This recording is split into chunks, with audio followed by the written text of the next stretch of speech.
Assalamualaikum warahmatullahi wabarakatuh.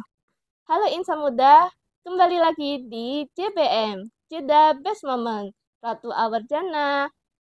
Bersama aku Aulia Rizky yang akan menemani pada JBM kali ini. Nah, insan muda, pada JBM kali ini kita akan kedatangan narasumber yang sangat luar biasa. Penasaran siapa yang akan menjadi narasumber pada kali ini? Mari kita sambut Kak Adi. Halo Kak Adi. Halo Kak Aulia, halo insan muda. Bagaimana nih kabarnya Kak Adi hari ini? Alhamdulillah, kabar saya baik. Kalau Kak Aulia sendiri bagaimana kabarnya? Alhamdulillah juga baik. Alhamdulillah. Nah, insan muda, siapa sih Kak Adi ini? Kak Adi ini merupakan mahasiswa semester 6 di Fakultas Dakwah dan Komunikasi UIN Sunan Ampel Surabaya.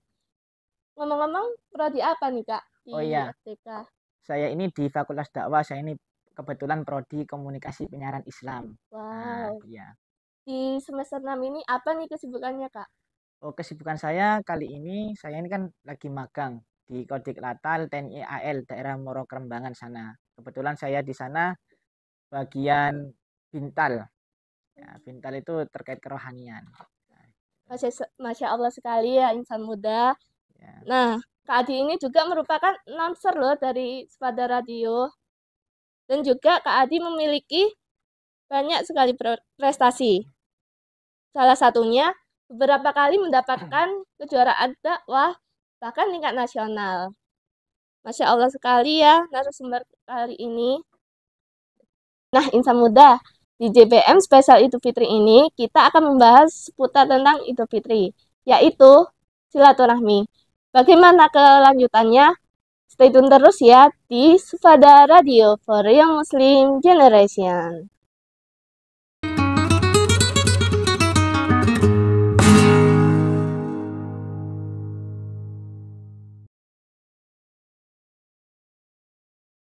Halo insan muda, kembali lagi di Supada Radio Korea Muslim Generation. Ngomong-ngomong soal Idul Fitri ini kan identik dengan mudik nih ya Kak Adi. Nah, aku ingin bertanya nih Kak Adi.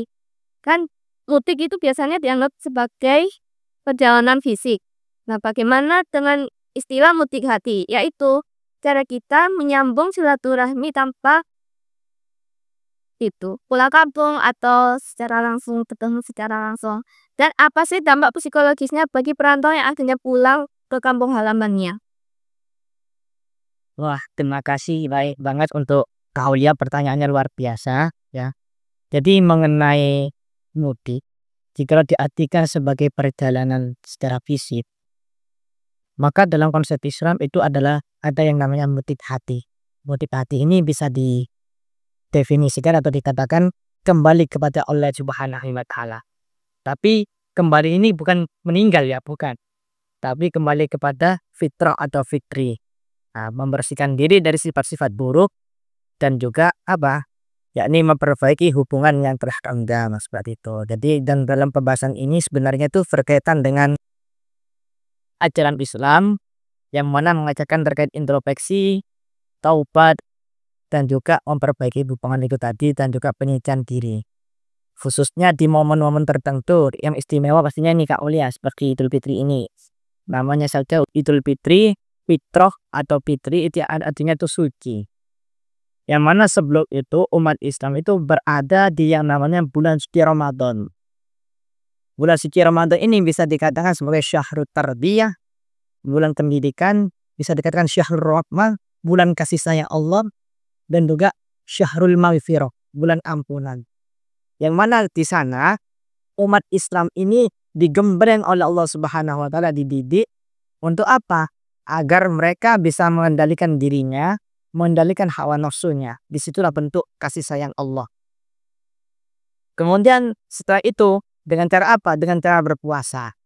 Nah, sebagaimana sabda Nabi Muhammad SAW, "Man shoma Ramadan imanan wa ihtisaban ghufira lahu ma taqaddama min dzambi." Barang siapa yang berpuasa di bulan suci Ramadan yang dilandasi dengan keimanan dan juga mengharapkan ridho dari Allah Subhanahu wa Ta'ala, maka dosa-dosanya akan diampuni oleh Allah Subhanahu wa Ta'ala. Makanya dalam Ramadan dikatakan syahrul maghfirah. Insya Allah sekali. Dan ada lagi nih Kak Adi, kan biasanya bagi teman-teman kita yang merantau itu kan masih bingung ya Kak Adi.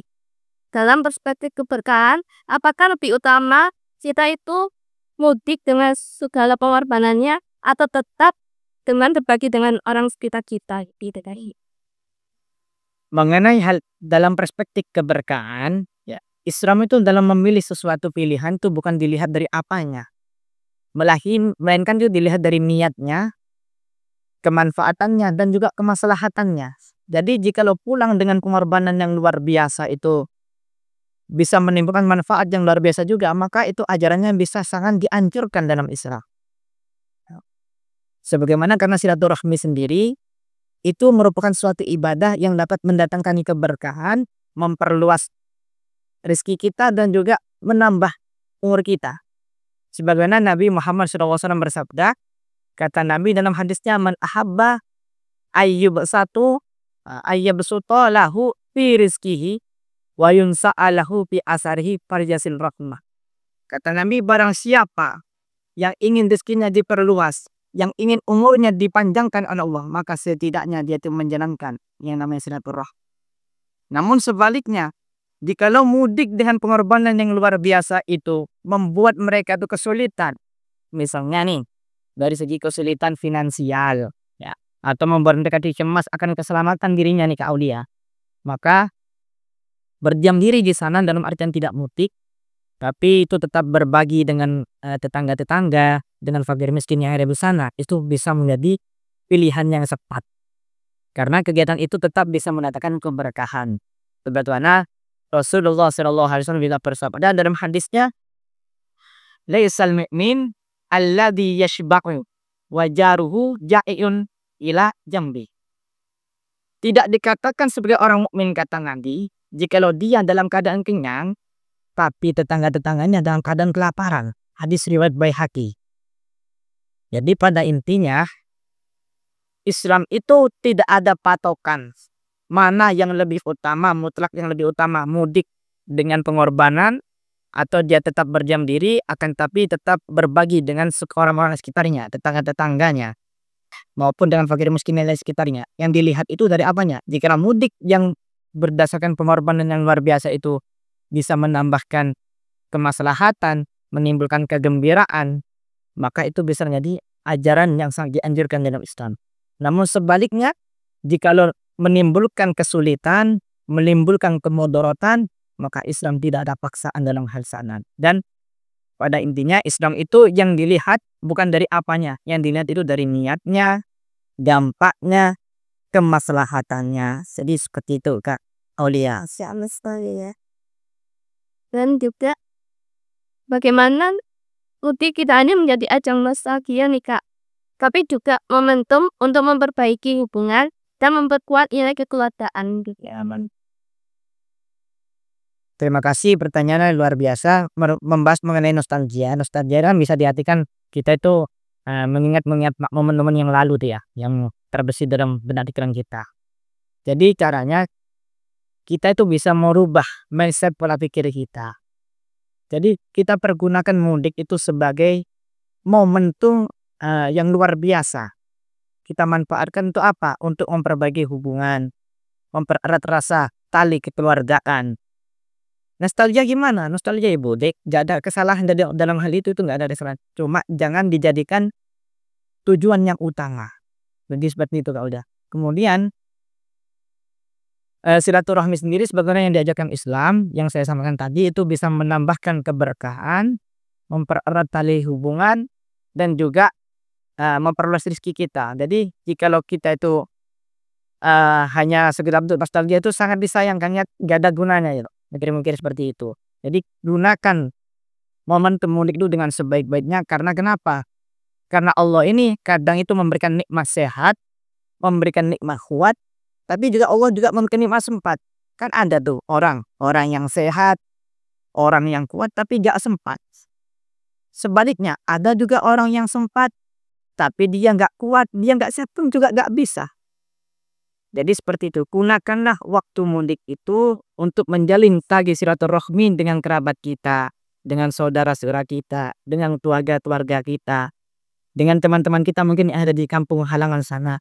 Gunakanlah dengan sebaik-baiknya, karena dengan silaturahmi itu yang asalnya kita jauh bisa menjadi dekat. Yang asalnya kita musuhan bisa menjadi rukunan. Yang asalnya kita benci-bencian menjadi saling mencintai, saling kasih sayang. Itu Kak. Oh, begitu ya Kak Adi. Aku kira mudik itu cuma kayak kumpul keluarga atau senang-senang, tapi ternyata banyak sekali ya manfaatnya. Nah, pertanyaan terakhir nih Kak Adi. Jika mudik merupakan tradisi yang diwariskan, bagaimana cara kita memastikan generasi mendatang memahami nilai silaturahmi di tengah perubahan zaman? Ya, terima kasih terkait pertanyaannya nih Kak Aulia. Pertanyaan luar biasa. Kita bisa lihat di realita di lapangan ini. Banyak dari generasi-generasi muda yang mana mereka tuh sudah mulai nilai-nilai silaturahminya mulai hilang. Mereka lebih memilih untuk mensibukkan dirinya dengan kesenangannya saja. Maka gimana? Maka kita selaku bisa dikatakan yang sadar akan silaturahmi, pentingnya silaturahmi, mari kita memberikan edukasi, memberikan penjelasan-penjelasan kepada mereka, mungkin kepada teman-teman kita ya, yang kurang paham, atau adik-adik kita bisa memberikan nasihat, memberikan penjelasan, ataupun kepada orang-orang atau generasi muda yang lebih tua daripada kita, mungkin beliau-beliau itu lupa. Kita bisa memberikan penjelasan atau mengingatkan lah. Jadi dengan cara itulah kita bisa meminimalisir hal itu terjadi. Karena kenapa? Karena sangat pentingnya silaturahmi. Kita sampaikan kepada mereka, Mas, Mbak, adik-adik, teman-teman, silaturahmi itu penting. Misalnya kalau mereka itu bertanya, maka kita jawab, silaturahmi itu ajaran Islam yang luar biasa, yang awalnya itu, karena kenapa sih? Silaturahmi ini kalau nggak ada, ibaratkan dulu nih, Indonesia sendiri pun pada saat perang itu kan sudah merdeka. Kenapa? Ternyata ketika dicari dalam sejarah, karena rakyat Indonesia kurang bersatu. Maka dengan silaturahmi, fungsi dari silaturahmi ini, yang awalnya kita tidak bersatu bisa bersatu. Yang awalnya kita tidak kompak bisa kompak. Yang awalnya kita nggak rukun bisa rukun. Sama dengan sejarah kemerdekaan Indonesia dulu. Rakyat Indonesia bisa merdeka karena kompak, karena bersatu. Sebagaimana Bhinneka Tunggal Ika, berbeda-beda tetapi tetap satu. Sama dengan ini. Nah, jadi kita memberikan pemahaman kepada mereka seperti itu. Bahkan Islam pun kata Nabi, Islam itu bisa hancur karena apa? Karena Islam pada saat itu kurang kompak. Nah, saling bermusuh-musuhan sama Islamnya. Maka dengan adanya silaturahmi yang mana diajarkan dalam Islam, diajarkan oleh Nabi, maka insya Allah jika silaturahmi terjalan maka Islam akan tetap berdiri tegak seperti itu. Jadi pentingnya sekali silaturahmi seperti itu Mbak. Wah, keren sekali ya Insan Muda pembahasan kita kali ini. So, jangan kemana-mana ya Insan Muda. Tetap di Suara Radio for Young Muslim Generation.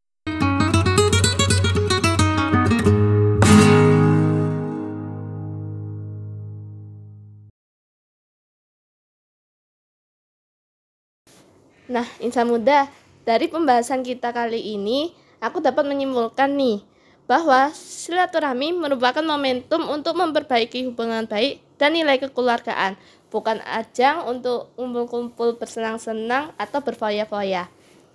Jadi, silaturahmi banyak sekali cara, bukan hanya dengan kumpul dengan kerabat atau keluarga, tetapi juga berbagi keceriaan terhadap sesama. Wah, nggak kerasa ya kita udah di ujung segmen nih. Nah, dari Kak Adi sendiri, ada nggak closing statement buat Insan Muda? Ya, baik. Ada Kak Aulia. Wow, Jadi Insan apa tuh, Muda, Kak? silaturahmi itu bukan hanya sekedar untuk pertemuan, melainkan ada jalinan hati yang tersambung dengan penuh kehangatan. Karena kenapa? Jangan jadikan jarak itu sebagai hambatan, karena setiap ucapan itu tersimpan harapan, doa, dan cinta serta ridho dari Tuhan.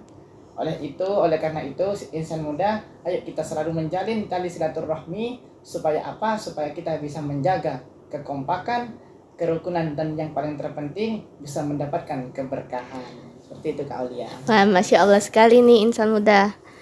Nah, Insan Muda, sekian dari pembahasan kita kali ini tentang silaturahmi bersama Kak Adi.